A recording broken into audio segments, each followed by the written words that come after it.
ગુનાખોરી કરતી ગેંગ વિરુદ્ધ પોલીસે ગુજસીટોક હેઠળ કાર્યવાહી હાથ ધરી। ખંડણી, હત્યાનો પ્રયાસ, મારપીટ સહિતના ગુનાઓને અંજામ આપીને ભયનું સામ્રાજ્ય ઊભું કરનાર ગેંગના 6 આરોપીઓ વિરુદ્ધ ગુજસીટોકનો ગુનો નોંધાયો છે। આ ટોળકે 10 વર્ષમાં 69 ગુના આચર્યા હતા।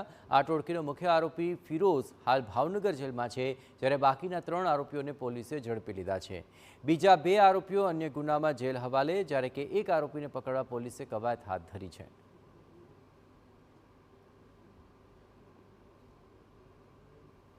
મોટો કાજી એનો આખું સિન્ડિકેટ છે, જેમાં ટોટલ 6 માણસો છે જે વારંવાર આવા ગુનાઓ કરતા હોય છે। જે ગુનાઓમાં ખંડણીના ગુના આવી જાય છે, મારવાનો પ્રયાસ એટલે જાનથી મારવાનો પ્રયાસ આવે છે, બીજા અનેકો પ્રકારના ગુનાઓ એ મંડળી દ્વારા રચવામાં આવેલ છે।